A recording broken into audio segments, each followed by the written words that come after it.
the mechanics of poses.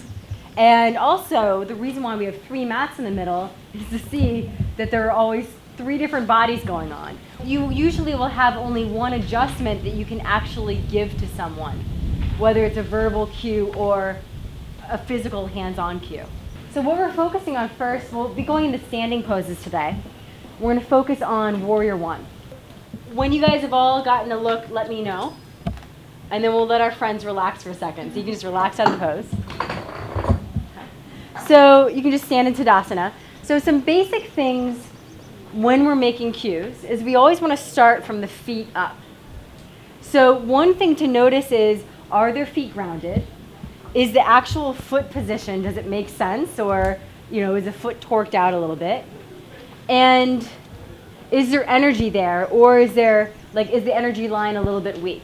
And in general, with Warrior 1, she's got the nice front heel in line with back heel.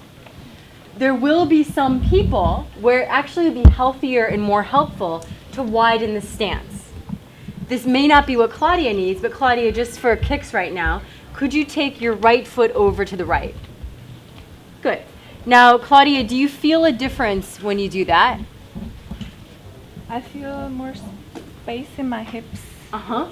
And then the question becomes, piggybacking on her question earlier, in light of the instability, does this stabilize her more, or is it too unstabilizing? It's definitely stabilizing. Okay, cool. So that's a healthy maneuver that she would need.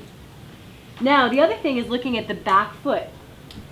Oftentimes, when we all do this, the outside of the back foot comes off the ground. So some of you may have already felt me do this cue, but Claudia, could you press the outside of your back foot down? So it's just having that connection. Why this is helpful, and we have to be mindful if it doesn't tweak the knee, but we want to get a strong line of energy through the back leg. Why that's important? You may have heard me already say how the legs are connected to the back. So if you want to lengthen out the torso, if you want to start to elongate more and create more space between the vertebra, the spine, is to really start to straighten the legs out more. So Claudia, really straighten your left leg more. Push down through your back foot onto me. Reach your right thigh out of your pelvis. And I'll tell you that although I'm giving her the verbal cue, I'm not feeling the body make that connection just yet.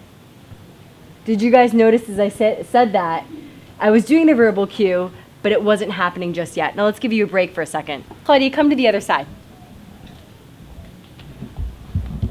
Good, so she's choosing to do the wider stance. Now sometimes, it's always, how long do we want our stance? Some students will always make it too long, some students will make it too short. For Claudia, I would experiment, and Claudia, you have to tell us how this feels. Could you take your right leg back slightly more? Because the other thing you want is that your front knee is over your ankle. But if you were to take your leg at a 90-degree angle, notice that that actually extends more. She could lengthen her stance more. But then my hip moves. We'll talk about the hips in a second. We're just experimenting as possibilities. Okay? Okay, so before I continue, let's all start to breathe. And relax your eyes. I know it's a lot to have all these eyes on you and a camera. And just to really feel the connection to your breath. And you've got this really nice long breath. I can tell you've been doing your homework. That's really good. And what Claudia was asking for is the rotation of the hips. So you can rotate the hips this way. So inhale. And then exhale. That's one valid way. One way that I find really helpful, though, is rotating through the femur. We're going to give you a break after this one, okay? So a lot of times you'll find that the femur will be externally rotated. So inhale. Exhale and internally rotate. And do you see how her hips moved just from that? Looking first is the feet. Are the feet grounded? Do you need to press more through the outside of the back foot? For some people, making sure that the knee is in line with the foot, sometimes the knee and the foot won't be lined up. So you want to be sensitive to people's knee alignment. You're going to find when you do the individual adjustments, you're going to have lots of questions that come up. Also, lines of energy through the legs. So if you just look at my body for a second, this is me not engaging energy in my legs. Now I'm going to consciously reach the outside of my back foot down. I'm actually just feeling my thigh, my femur reaching out more. Can you see how suddenly the muscles engage in my leg?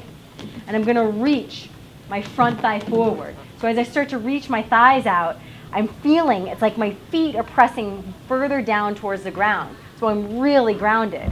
And then I'm simultaneously starting to lengthen my torso upwards. So it's less of a structural muscle cue, and it's more about feeling the commitment of your energy. As we were talking about the Vayus, you've got the 5 lines of energy, the 5 directions of energy. So this is your apana. Can you reach the energy outwards and downwards? And can you lift the energy upwards? Does that make sense? Okay.